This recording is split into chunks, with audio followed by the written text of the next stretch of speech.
Welcome to prime 9 special face to face. Especially Kadapa జిల్లా అంటేనే గతంలో చాలామంది ఫ్యాక్షన్కి పెట్టింది పేరు.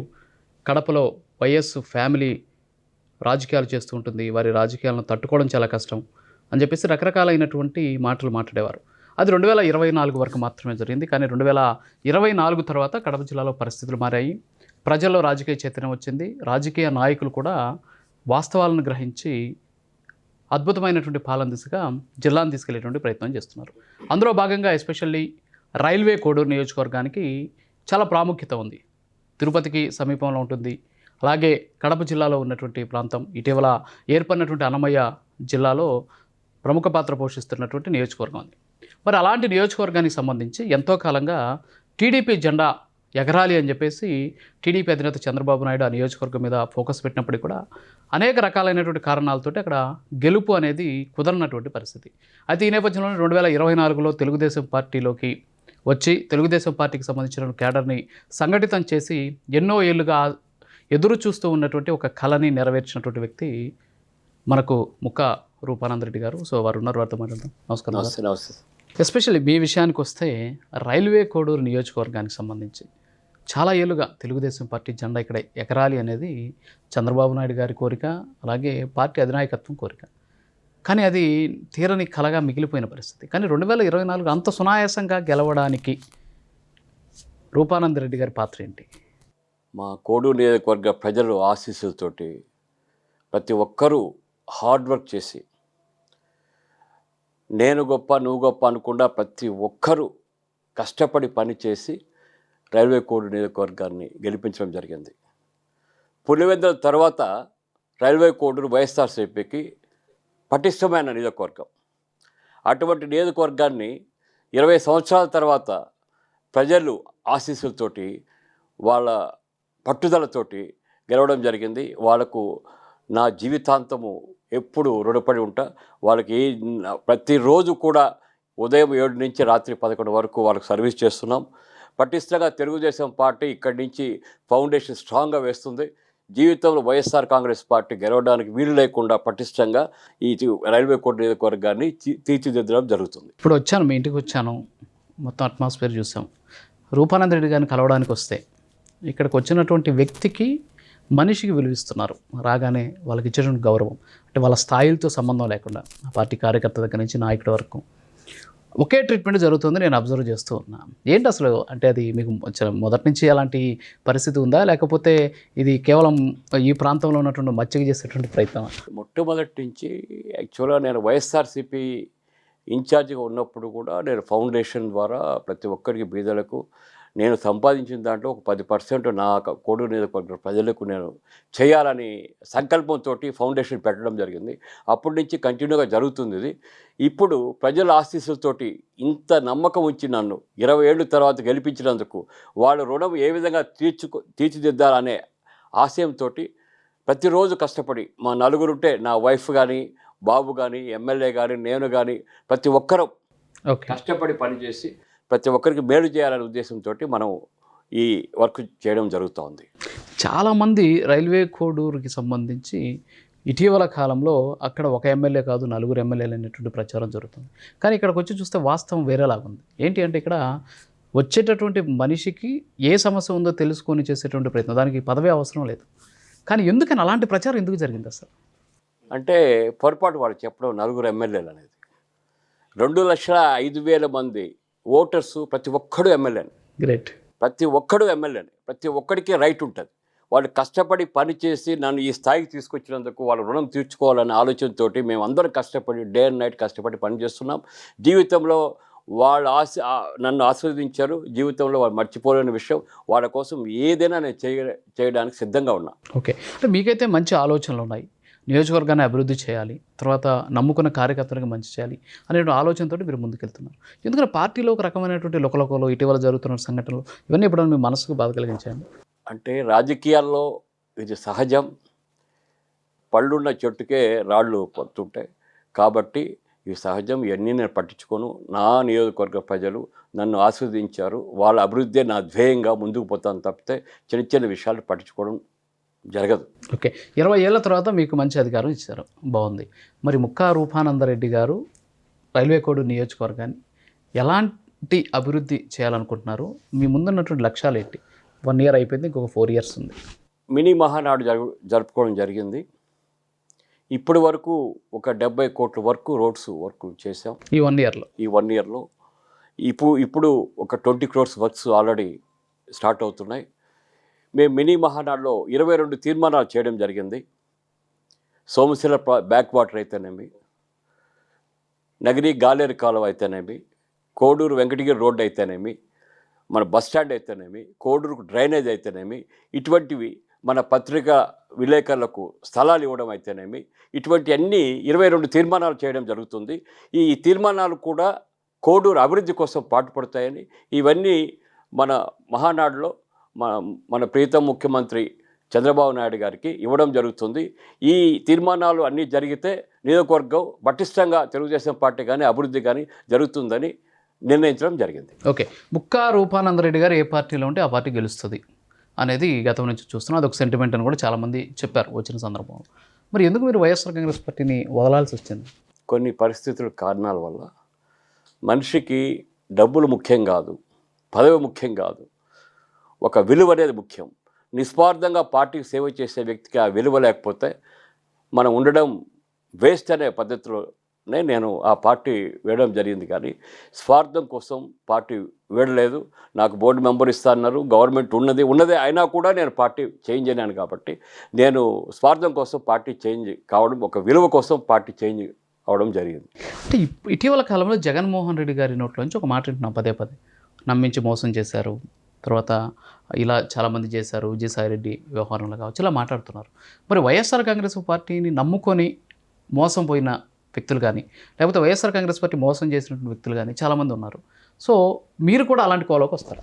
అంటే నేను రాజశేఖర రెడ్డి గారు ఉన్నప్పటి నుంచి చాలా నమ్మకంగా ఆ పార్టీకి హైదరాబాద్లో కూడా నేను చేయడం జరిగింది. అప్పుడు తర్వాత రాజశేఖర రెడ్డి అకాల మరణం వల్ల నేను జగన్ తోటి ఉండడం జరిగింది. నా సాయశక్తుల పార్టీ పెట్టినప్పటి నుంచి కూడా హైదరాబాద్లో కూడా కష్టపడి పనిచేస్తాం. ఏ పార్టీలో ఉన్నా నిస్వార్థంగా పార్టీకి సేవ చేయడమే తప్పితే స్వార్థం కోసమో ఇంకొకటో పదవి కోసమో నేను చేయడం ఉండదు. మనకి విలువ లేదు కాబట్టి పార్టీ మారడం జరిగింది. పార్టీలో మన ప్రీతం ముఖ్యమంత్రి చంద్రబాబు నాయుడు గారు ఒకటే మాట చెప్పారు, గెలిపించే బాధ్యత నీది అని చెప్పాడు.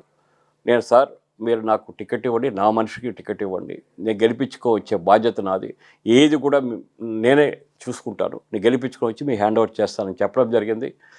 కొద్ది రోజుల తర్వాత సారు జనసేన వాళ్ళు అడిగేటట్టున్నారు టికెట్, కాబట్టి నువ్వు తెలుగుదేశం పార్టీ టికెట్ వచ్చినా జనసేన పార్టీ టికెట్ వచ్చినా నీ మనిషికి ఇప్పించి గెలిపించే బాధ్యత నీదని మన ప్రీతం ముఖ్యమంత్రి చంద్రబాబు నాయుడు గారు చెప్పడం జరిగింది. నేను కూడా అదేవిధంగా మాట ఇచ్చాను సార్కి, సార్ తెలుగుదేశం టికెట్ వచ్చినా నాకు ఇబ్బంది లేదు, జనసేన టికెట్ వచ్చినా నాకు ఇబ్బంది లేదు సార్, నేను దగ్గరుండి గెలిపించి మీ నమ్మకాన్ని వమ్ము చేయకుండా ఖచ్చితంగా గెలిపించి మీ హ్యాండ్ ఓవర్ చేస్తాను సార్ అని చెప్పి రావడం జరిగింది. భగవంతుని దయ వల్ల ప్రజల ఆశీస్సులతోటి గెలవడం జరిగింది. తప్పకుండా ఇది అన్ని అభివృద్ధికి కోడూరు నియోజకవర్గాన్ని పాటుపడతారని ఈ సందర్భంగా తెలియజేసుకుంటారు. ఓకే. మీరు లింగంపల్లి నుంచి కూడా గతంలో పోటీ చేసినట్టు విన్నాము. మరి ఎందుకు తెలంగాణ రాజకీయాలు వదిలేసి, అంటే అప్పటికి విభజన చెందలేదు, మరి ఎందుకు ఆ హైదరాబాద్ రాజకీయాలు వదిలేసి మళ్ళీ మీ ప్రాంతానికి రావడానికి అన్న ప్రత్యేక కారణం ఉంది? అంటే స్టేట్ విడిపోయింది కాబట్టి ఏమైనా మన సొంత నియోజకవర్గము, మనం ఏదైనా అభిమానం ఉంటుంది కదా, మన సొంత నియోజకవర్గాన్ని ప్రజలకు మనం సేవ చేసుకునే భాగ్యం మనకు ప్రజలకు కలిగిస్తే మనం అక్కడ అవకాశం ఉంటే ఇక్కడ నిలబడదామన్న ఆలోచనతోటి రావడం జరిగింది. అంటే ఇన్నేళ్లుగా, అంటే రైల్వే కోడ్ నియోజకవర్గం ఏర్పడినప్పటి నుంచి కూడా మీరు ఒక కింగ్ మేకర్గానే ఉన్నారు. మరి కింగ్ అయ్యేది ఎప్పుడు సార్? అది ప్రజలు ఆశీర్వదిస్తారు, భగవంతుడు ఆశీర్వదించాలా, మన ప్రీతం ముఖ్యమంత్రి ఆశీర్వదించాలా. జరిగినప్పుడు ఖచ్చితంగా మీరే చూస్తారు. మంచి పొజిషన్కు తీసుకురావడానికి మాకు కోడూరు ప్రజలు ఖచ్చితంగా నన్ను ముందు పెడతారని ఆశిస్తున్నాను. Okay. Kadapa urban development authority chairman అయ్యారు మీరు. మరి ఏంటి దీని ద్వారా ఏం చేయాలనుకుంటున్నారు? కడపకు కానీ, తర్వాత కుడా పరిధిలో ఉన్నటువంటి ప్రాంతాల అభివృద్ధి కోసం కానీ ఏమైనా యాక్షన్ ప్లాన్ తీసుకున్నారు? అంటే యాక్చువల్గా మాకు లేఅవుట్స్ వేస్తున్న పొద్దుటూరు ఒకటి ఉంది, బద్వేలు ఒకటి ఉంది, రాయచోట్ల ఒక లేఅవుట్ అయిపోయింది, ఇంకొక లేఅవుట్ కూడా జరుగుతూ ఉంది.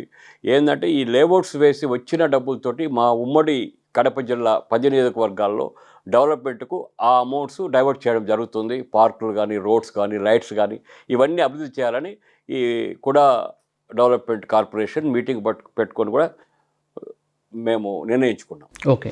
అయితే ఇప్పుడు ఎస్పెషల్లీ ఇటీవల కాలంలో మీ మీద ఏంటి అంటే వైఎస్ఆర్ కాంగ్రెస్ పార్టీ నుంచి వచ్చారు కాబట్టి వైఎస్ఆర్ కాంగ్రెస్ పార్టీ నుంచి వచ్చిన నాయకులకి ప్రోత్సాహం ఉంది ఇక్కడ. గతంలో టీడీపీని నమ్ముకున్నటువంటి నాయకులకి సరైనటువంటి ప్రోత్సాహం ఇవ్వట్లేదు అనేటటువంటి ఒక అపవాదు కూడా మీ మీద బయట ప్రచారం జరుగుతుంది. ప్రచారమేనా నిజమేనా? అది 100% ప్రచారం తప్పితే నిజం అనేది ఉండదు. నేను నీతి నిజాయితీగా రాజకీయాలు చేస్తాను, విలువలతో కూడిన రాజకీయాలు చేస్తాను. ఒకటి, నాకు కష్టపడి మొదటి నుంచి తెలుగుదేశం పార్టీలో ఉన్న వాళ్ళకి అన్యాయం చేసే ప్రసక్తే లేదు. వైఎస్ఆర్ కాంగ్రెస్ పార్టీకి పనిచేసే సమస్య లేదు. ఒకవేళ పార్టీలో జాయిన్ అయినా కూడా వాళ్ళకి ఒకటే మాట చెప్తున్నా, తెలుగుదేశం పార్టీ మీకు ఏ పదవులు రావు. ఇప్పుడు మాకు ఫస్ట్ నుంచి కష్టపడి పనిచేసి తెలుగుదేశం పార్టీ వాళ్ళకే పదవులు ఇవ్వడం జరుగుతుంది. కాబట్టి మీరు అది సమ్మతమైతేనే పార్టీలో జాయిన్ కమ్మని ఈ మధ్యకాలంలో 2 విలేజెస్లో పార్టీ జాయిన్ కావడం జరిగింది. అద్భుతంగా రెస్పాన్స్ ఉంది. ఇంకా చాలామంది మహానాడు తర్వాత కోడూరు నియోజకవర్గంలో వైఎస్ఆర్సీపీ వాళ్ళను చాలా వరకు 30 to 40% తెలుగుదేశం పార్టీలో జాయిన్ కావడానికి వాళ్ళు చాలా ఉత్సాహంగా ఉన్నారు. ఓకే. ఇప్పుడు మహానాడు తర్వాత కొన్ని అద్భుతాలు జరగబోతున్నాయి, రాజకీయపరమైనటువంటి అనేక రకాలైన సంచలనాలు జరగబోతున్నాయి అంటున్నారు. సో అలాంటివి ఏమైనా ఉండొచ్చు అంటారా? సంచలనాలంటే మేము పార్టీలో జాయిన్ కావడానికి వైఎస్ఆర్ కాంగ్రెస్ పార్టీ వాళ్ళు కానీ ప్రతి ఒక్కరూ మన మంచితనం చూసో, లేకపోతే తెలుగుదేశం పార్టీ మన ముఖ్యమంత్రి చంద్రబాబు నాయుడు గారు చేసే మంచి పథకాలు చూసో ఆకర్షితులవుతున్నారు. తప్పకుండా చాలామంది పార్టీలో జాయిన్ కావడం జరుగుతుంది. ఓకే. అంటే ఇప్పుడు జాయిన్ అయినటువంటి వాళ్ళని, ఇంతకుముందు ఉన్నటువంటి వాళ్ళని, సో వాళ్ళిద్దరిని కూడా సంఘటితం చేయడం, అలాగే ఇద్దరిని కలపడం అనేది కూడా చాలా పెద్ద టాస్క్. దాంట్లో సక్సెస్ సాధించారా సార్? నేను ఒకటే డిసైడ్ అయినా, ఒక విలేజ్లో వైఎస్ఆర్సీపీ వాళ్ళు తెలుగుదేశం పార్టీలో జాయిన్ అవుతారు అనేది ఉంటే, మా తెలుగుదేశం నాయకులు కార్యకర్తలను కూర్చోబెట్టి మాట్లాడి, ఇట్లా మనకు పార్టీకి ఉపయోగం ఉంటుంది, మన పార్టీలో జాయిన్ చేసుకుంటామా చేసుకోవద్దా అని వాళ్ళని అడిగి, వాళ్ళు ఎస్ అంటేనే పార్టీలో జాయిన్ చేసుకోవడం జరుగుతుంది తప్పితే నా సొంతంగా నిర్ణయం చేసుకోవడం జరగలే ఇప్పటి వరకు. ఓకే. అంటే మిగతా నియోజకవర్గాలతో పోలిస్తే మీ నియోజకవర్గం కొంచెం భిన్నంగా ఉంది. ఎందుకంటే పార్టీకి సంబంధించిన క్యాడరు అభిప్రాయాలు తీసుకొని, నాయకుల అభిప్రాయాలు తీసుకొని చేసేటువంటి పరిస్థితి ఉంది. మరి ఎందుకని ఇంకా కూడా చాలామంది మీ మీద రాళ్ళు వేయాలని, లేకపోతే మీకు ఏదో బురద అంటించాలని ప్రయత్నం ఎందుకు చేస్తున్నట్టు? అంటే వాళ్ళకి తెలియనటువంటి పరిస్థితి, లేకపోతే వాళ్ళు ఏదైనా స్వార్థంతో చేస్తున్నటువంటి వ్యవహారం అనుకోవచ్చట? రాజకీయాల్లో సహజం అది. ప్రజల ఆశీస్సులతోటి ప్రతి ఒక్కొక్క మెట్టు నేను పైకి వెళ్తున్నా, మంచి పేరు వస్తుంది.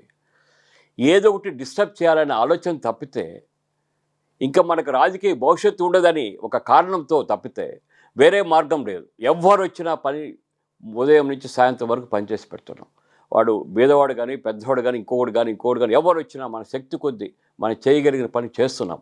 కాబట్టి దానికి వాళ్ళు ఇంకా మనకు రాజకీయ భవిష్యత్తు ఉండదు అనే ఆలోచనతోటి ఒక డిస్టర్బెన్స్ క్రియేట్ చేయాలనే ఆలోచన తప్పితే ఇంకా వేరే ఉద్దేశం అయితే లేదు. అలాంటి వాళ్ళందరికీ కూడా చంద్రబాబు నాయుడు ఏదో వాళ్ళని ఏదో తొక్కేసో, లేకపోతే వాళ్ళని పక్కన పెట్టో అవకాశం కల్పించిన పరిస్థితి లేదు గతంలో. ఎందుకంటే వాళ్ళకి చాలా అవకాశాలు ఇచ్చారు. ఇచ్చినటువంటి అవకాశాలు సద్వినియోగం చేసుకోకపోవడం వల్లే మీలాంటి వ్యక్తులకి ఇప్పుడు బాధ్యతలు ఇచ్చినటువంటి పరిస్థితి. సో అది కూడా గుర్తుండదు అంటారా వాళ్ళకి? గుర్తుంటే పార్టీ ఎందుకు 20 సంవత్సరాల నుంచి గెలవకుండా ఉంటుంది? ఒక మంచి ఆలోచన ఉండాలి ఎవరికైనా. మనం ఒక కుటుంబం తెలుగుదేశం పార్టీ అంటే, ఏదైనా డిస్టర్బెన్స్ ఉంటే, నేను పట్టించుకోకపోతే, వాళ్ళని అవమానిస్తే అధిష్టానం ఉంది. మా ప్రియతమ ముఖ్యమంత్రి చంద్రబాబు నాయుడు గారు ఉన్నారు, మా యువనేత లోకేష్ బాబు గారు ఉన్నారు. రిపోర్ట్ చేయొచ్చు. నేను తప్పు చేస్తే సరిదిద్దుకోవడానికి 100% సరిదిద్దుకుంటా. నాకు పార్టీ ముఖ్యం, పదవి కాదు ముఖ్యం. ఫస్ట్ పదవి, పార్టీ అనేది ఉంటే పదవి ఆటోమేటిక్గా వస్తుంది. కాబట్టి అటువంటి ఏ లోపాలు ఉన్నా కూడా అందరితో కలిసిమెలిసి ఉండడానికి నేను సిద్ధంగా ఉన్నాను. అంటే రైల్వే కోడ్ నియోజకవర్గంలో చాలా మందికి ఈగోస్ ఉంటాయి నాయకులకు అంటారు. మీకుందా అలాంటి ఈగోస్ ఏమన్నా? ఈగో అనేది ఉంటే నేను ఈ విధంగా ఈ పైకి రావడానికి ఆస్కారం ఉండదు. మనిషికి ఈగో అనేది అవసరం లే. ఒక మంచి ఉంటుంది, చెడు ఉంటుంది, అందరినీ కలుపుకొని పోయినప్పుడే పార్టీ పటిష్టమవుతుంది, ఒక నాయకత్వం అనేది ఏర్పడుతుంది. తప్పితే ఒక ఈర్ష్య ద్వేషాలు, ఒక గ్రూప్ అనేది ఏర్పాటు చేస్తే ఆ పార్టీ ఎప్పుడు కూడా ముందుకు పోదు. కాబట్టి నాకు అటువంటి ఈగోలు లేవు. ఒకవేళ చిన్న విషయం మీరు పొరపాటుగా ఏదైనా ఒక మాట అంటే, సాయంత్రం వరకు నేను తప్పు చేశాననే ఫీలింగ్ నాకు ఉండేది. సాయంత్రం వరకు మీతో మాట్లాడి మిమ్మల్ని సాటిస్ఫై చేసినంత వరకు నేను తప్పు చేశాను బాధపడే వ్యక్తి, అటువంటి మనస్తత్వం నాది. నిజమా సార్ అది? ఎస్, ఓకే, తప్పకుండా. నాకు తెలిసి ఇప్పుడు వరకు ఎవ్వరికి కష్టపెట్టి నొప్పించి చేసే నా జీవితంలో ఇప్పుడు వరకు జరగదు, అటువంటిది జరగదు జీవితంలో నేను ఉన్నంత వరకు. ఓకే. ఇప్పుడు ఎమ్మెల్యే గారు ఏదో మీరు ఆయనకి షాడో ఎమ్మెల్యేగా నియోజకవర్గం తిరుగుతున్నారు, మీరు చెప్పింది ఆయన చేస్తారు, ఆయనకి ఫ్రీ హ్యాండ్ లేదని ప్రచారం జరుగుతుంది. సో వాస్తవంగా మేము కూడా ఒకరిద్దరితో మాట్లాడేటువంటి ప్రయత్నం చేసినప్పుడు కూడా మీరు మీ దగ్గర మీ అనుచరుడుగా ఉన్నటువంటి వ్యక్తి అయినప్పటికీ కూడా మీరు ఫ్రీ హ్యాండ్ ఇచ్చారు, పార్టీ వేరుగానే ఇంకా కూడా చూస్తున్నారు అనేటటువంటి సమాధానాలు కూడా మాకు అక్కడక్కడ వచ్చినటువంటి పరిస్థితి. అది ఎంతవరకు కరెక్ట్ అంట? మా ఎమ్మెల్యే గారు ఇక్కడ ఇదే విలేజ్కి పంచాయతీ సర్పంచ్ నేనే చేశాను. ఓకే. మా వాడి నమ్మకం మంచితనం చూసి నేను జనసేన పార్టీ అయినా కూడా టిక్కెట్ ఇప్పించి మా కోడూరు ప్రజల ఆశీస్సులతోటి గెలిపించడం జరిగింది. అన్నీ నేను చూసి దానికి తగినట్టుగానే విశ్వాసంతో మా ఎమ్మెల్యే గారు నాతో ఉంటాడు, నేను విశ్వాసంతో ఎమ్మెల్యే గారిని అదే బ్రదర్స్ లాగా ఉంటాం. మంచి చెడు అనేది అది ప్రజలు నిర్ణయించే కదా గెలిపించింది. కాబట్టి నిజంగా అలాంటి పరిస్థితి ఉంటే ఆయనకి విప్పించే పరిస్థితి ఉండదు కదా. విప్పిస్తారా? ఇప్పుడు నాకు పదవి ఆశించకుండా నాకు ఎమ్మెల్సీకి ప్రాబ్లం వస్తుంది విప్పిస్తే అనేది ఆలోచన చేయకుండా మా వాడికి పోయి పవన్ కళ్యాణ్ సార్ మాకు మినిస్టర్ రావాల్సింది మిస్ అయింది, ఓకే మాకు అంటే పవన్ కళ్యాణ్ గారు సార్ మేము ఇప్పిస్తానమ్మా అని చెప్పి అన్నారు. సార్ మీరు మా వాడికి విప్పి ఇవ్వాల్సిందే కంపల్సరీ, రాయలసీమలో గెలిచిందే ఇద్దరం మేము, ఓకే మన పార్టీ కూడా అని చెప్తే ఆయన మాట ప్రకారం ఇప్పించారు. ఆయనకు చాలా కృతజ్ఞతలు తెలియజేసుకుంటున్నాను. ఓకే. అంటే పవన్ కళ్యాణ్ గారి పాలన ఎలా ఉంది ఏంటి, నియోజకవర్గంలో ఆయన ముద్ర ఎలా ఉంది సార్? అంటే ఒక్కొక్కరిది ఒక స్టైలు. ఆయన కూడా ఏమి బ్రహ్మాండంగా చేస్తున్నాడు. పిఠాపురం నియోజకవర్గంలో బ్రహ్మాండంగా డెవలప్ చేస్తూ ఉంటాడు, ఇంకా డెవలప్ చేస్తాడు. రాజకీయం ఇంకా ఇంకా కొంచెం ఇప్పుడే కదా స్టార్ట్ అయింది. ఓకే. బ్రహ్మాండంగా ఆయన కూడా రాజకీయం ఇంతకుముందు ఏమి తెలియదు అన్నోడికి ఈరోజు రాజకీయం అంటే ఏంటి, 10 మందికి మనం ఏ విధంగా చేయాలా, ఎక్కడ వచ్చిన చిన్న ప్రాబ్లం వచ్చి స్పందిస్తూ ఉన్నాడు, పోతున్నాడు, డబ్బులు అనౌన్స్ చేస్తున్నాడు. అంతకంటే ఏం రాజకీయ నాయకుడు ఏం చేస్తాడు? యాక్చువల్గా ఎస్పెషల్లీ జగన్మోహన్ రెడ్డి మళ్ళీ అధికారంలోకి వస్తే అంతు చూస్తాను, మీ సంగతి చెప్తాను, బట్టలు కూడా తీస్తాను, రకరకాల మాటలు మాట్లాడుతున్నారు. ఏంటి అసలు? అంటే మీరు ఆ పార్టీలో ఉన్నప్పుడు కూడా ఇలాంటి ధోరణితోనే ఈరోజు ఇలాంటి సిచ్యువేషన్కి వచ్చాడా, లేకపోతే నిజంగా ఆయన కాన్ఫిడెన్స్కి ఏమన్నా ఉందా సార్? అంటే ఆ మాటలు మాట్లాడినంత మాత్రాన ఉపయోగం లేదు. మేము పార్టీ అధికారంలోకి వస్తే వీళ్ళు ఏం చేయటం లేదు, ఇంకా మేము మెరుగ్గా చేస్తామనే పద్ధతిలో ఉంటే రాజకీయంలో మనం పైకి రావడానికి ఆస్కారం ఉంటుంది తప్పితే అటువంటి మాటల వల్ల ప్రయోజనం లేదు. ఓకే. అయితే ఎందుకని అంటే తల్లిని ఈరోజు చెల్లి ఇద్దరు కూడా దూరం అయినటువంటి పరిస్థితి అయినప్పటికీ కూడా ఈరోజు పార్టీకి సంబంధించి పార్టీని కూడా ఇంకా చక్కదిద్దుకోలేకపోతున్నాడు. సో దానికి మీరు దగ్గరుండి చూసినటువంటి ఒక వ్యక్తిగా ఏం గమనించారు? ఇప్పుడు నేను తెలుగుదేశం పార్టీలో ఉన్నాను కాబట్టి దాని మీద నేను కామెంట్ చేయను. ఓకే. అయితే పార్టీ అభివృద్ధి కోసం ఇప్పటివరకు చెప్పారు కార్యకర్తలు నాయకులందరినీ కూడా తీసుకెళ్తున్నాను. భవిష్యత్తులో వాళ్ళు ఏ విధంగా కార్యరంగంలోకి దించబోతున్నారు అదొకటి. తర్వాత వచ్చేసి నియోజకవర్గాల పునర్విభజన జరగబోతుంది. సో ఈ డీలిమిటేషన్కి సంబంధించి కొత్త నియోజకవర్గాలు ఏర్పడతాయి, రిజర్వేషన్లు మారుతాయి. సో అలాంటి సందర్భంలో మీరు ప్రత్యక్ష రాజకీయాల్లోకి అంటే పోటీ చేసి గెలుపొందేటటువంటి పరిస్థితి మీ నియోజకవర్గం నుంచి కానీ లేకపోతే కొత్తగా ఏర్పడే నియోజకవర్గం నుంచి కానీ వస్తే మీరు సిద్ధంగా ఉన్నారు దానికి? తప్పకుండా సిద్ధంగా ఉండడం జరుగుతుంది. మా ప్రియతమ ముఖ్యమంత్రి ఏది ఆదేశిస్తే అది చేయడానికి సంసిద్ధంగా ఉంటాం. ఏ నియోజకవర్గంలో కంటెస్ట్ చేయమంటే ఆ నియోజకవర్గంలో కంటెస్ట్ చేసి ప్రజల ఆశీస్సులతోటి తప్పకుండా మంచి మెజార్టీతో జరుగుతుంది. ఓకే. అంటే ఇప్పటివరకు చంద్రబాబు నాయుడు గారితో చాలా సందర్భాలు మీరు మాట్లాడిన సందర్భంలో పదవుల గురించి మాట్లాడారా? మీ పార్టీ క్యాడర్కి పదవులు ఇవ్వమని అడిగారా? నియోజకవర్గానికి నిధులు ఇవ్వమని అడిగారా? దేని మీద ఎక్కువ మీ ప్రయారిటీ ఉంటుంది? అది టోటల్గా ఇప్పుడు వరకు 10 ప్రాబ్లమ్స్ మీద రిప్రజెంటేషన్ ఇవ్వడం జరిగింది. నా పదవి గురించి ఒక్క రోజు కూడా మా ముఖ్యమంత్రి గారితో మాట్లాడడం జరగలేదు. ఓన్లీ మా కోడూరు నియోజకవర్గం 20 years నుంచి అభివృద్ధికి నోచుకోలేదు కాబట్టి మీరు ప్రత్యేక దృష్టి పెట్టి మా కోడూరు నియోజకవర్గాన్ని అభివృద్ధి చేయాలి సార్.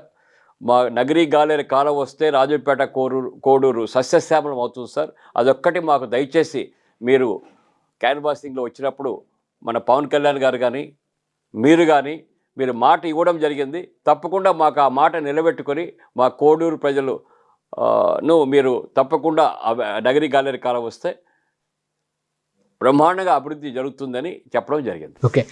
ఎస్పెషల్లీ మీరు మాట్లాడితే రైల్వే కోడూరు అంటున్నారు. ఓకే, రైల్వే కోడూరు వాసిగా ఈ ప్రాంతం అభివృద్ధి చెందాలని మీరు కోరుకోవచ్చు. కానీ మీ మీద ఇంకొక గురుతర బాధ్యత ఉంది. ఏంటంటే మీరు Kadapa urban development authority chairman కూడా. 10 నియోజకవర్గాలను కూడా అభివృద్ధి చెందించాల్సినటువంటి బాధ్యత కూడా మీ మీద ఉంది. సో వాటిని అభివృద్ధి చెందడం కోసం ఓకే సమావేశాలు పెట్టుకుంటున్నారు, తర్వాత లేఅవుట్లు ఇస్తున్నారు, అంతవరకు ఓకే. దాని మీద ఏమైనా మీకు ఒక ప్రణాళిక ఉందా? ఇప్పుడు ప్రణాళిక సిద్ధం చేసుకోవడం జరుగుతుంది. కలెక్టర్స్ కూడా మాకు ల్యాండ్ చేయాలి సార్, మీరు 100 acres 50 acres చేస్తే మేము 10 నియోజకవర్గాలు డెవలప్ చేయడానికి ఆస్కారం ఉంటుంది మా నిధులతోటి. ఎందుకంటే ఏదైనా కూడా మేము లేఅవుట్ చేసి వచ్చిన ఫండ్స్ తోటే మేము డెవలప్మెంట్ చేయాలా. గవర్నమెంట్ ఈ కుడాకు డబ్బులు అలాట్ చేయడం జరగదు. కాబట్టి మీరు కూడా మేము కలెక్టర్స్తో మాట్లాడడం జరిగింది. వాళ్ళు కూడా అదే ప్రయత్నంలో ఉన్నాం. తప్పకుండా కూడా డెవలప్మెంట్ కార్పొరేషన్ని ఇంతకుముందు ఏ విధంగా డెవలప్ చేశారో నాకు తెలియదు, కానీ మొట్టమొదటిగా బ్రహ్మాండంగా డెవలప్ చేయడానికి మేము అందరం కలిసి మా స్టాఫ్ కానీ మేము కానీ ప్రయత్నం చేస్తున్నాం. చివరిగా సార్, రైల్వే కోడూరు ప్రజలకి ఇక్కడ టీడీపీ ఇన్ఛార్జిగా ఈ ప్రాంత అభివృద్ధి ఆశించేటటువంటి ఒక వ్యక్తిగా, కూటమికి సంబంధించినటువంటి ఒక ముఖ్య నాయకుడిగా మీరు ఏం చెప్తారు? అలాగే కడప అర్బన్ డెవలప్మెంట్ అథారిటీ చైర్మన్గా కడప జిల్లా ప్రజలందరికీ మీరు ఇచ్చేటటువంటి భరోసా ఏంటి? నేను కోడూరు ప్రజలు ఆశీస్సుతోటి ఈ పదవి నాకు ఇన్ఛార్జ్ రావడం కానీ, కుడా అర్బన్ డెవలప్మెంట్ కార్పొరేషన్ కానీ రావడం కానీ కారణం మా కోడూరు ప్రజలు ఆశీస్సుతోటి రావడం జరిగింది. మొట్టమొదటి ప్రిఫరెన్స్ నా కోడూరు ప్రజలకు ఇవ్వడం జరుగుతుంది. తర్వాత కుడా అర్బన్ డెవలప్మెంట్ చైర్మన్గా నా 10 నియోజకవర్గాలు ఏవైతే ఉన్నాయో అన్ని నియోజకవర్గాలు సమానంగా నా వచ్చే ఫండ్స్ తోటి సమానంగా అభివృద్ధికి ఆ ఫండ్స్ కూడా రిలీజ్ చేయడం జరుగుతుంది. అన్ని నియోజకవర్గాలు డెవలప్ చేయడం జరుగుతుంది. Okay, thank you sir. Thank you, నమస్తే. సో ఓవరాల్గా అయితే రైల్వే కోడూరు నియోజకవర్గంలో దాదాపు 20 సంవత్సరాలుగా తెలుగుదేశం జెండా కావచ్చు, అలాగే కూటమి జెండా కావచ్చు, సో ఎగరనటువంటి పరిస్థితి. సో ఈసారి కూటమిలో భాగస్వామ్యం అయినటువంటి జనసేన జెండా ఇక్కడ ఎగరడంలో ప్రధాన భూమిక పోషించినటువంటి వ్యక్తి రూపానంద్ రెడ్డి గారు. సో వారు ఒకటే చెప్పడం జరుగుతుంది, రైల్వే కోడ్ను అభివృద్ధి చేయడమే కాదు, అలాగే Kadapa urban development authority chairman హోదాలో అన్ని నియోజకవర్గాలను కూడా సమానంగా అభివృద్ధి చేసేందుకు తన శాయశక్తులా కృషి చేస్తానని చెప్పడమే కాకుండా పార్టీకి సంబంధించి అనేక రకాలైనటువంటి వ్యక్తిత్వాలు ఉంటాయి. సో అందరూ కూడా కలుపుకు వెళ్తాను. అలాగే పార్టీకి సంబంధించి ఎవరైతే తెలుగుదేశం పార్టీకి సంబంధించిన క్యాడర్ ఎక్కువగా పనిచేశారో వాళ్ళందరికీ కూడా ఇక్కడ గుర్తింపు ఉంటుంది. ఖచ్చితంగా అందరినీ కూడా సమానంగా చూస్తానని చెప్పేసి ఆయన చెబుతూ ఉన్నటువంటి పరిస్థితి. ఇది వాళ్ళ స్పెషల్ ఇంటర్వ్యూ. మరో ఇంటర్వ్యూ మళ్ళీ కలుద్దాం. Stay tune to prime 9.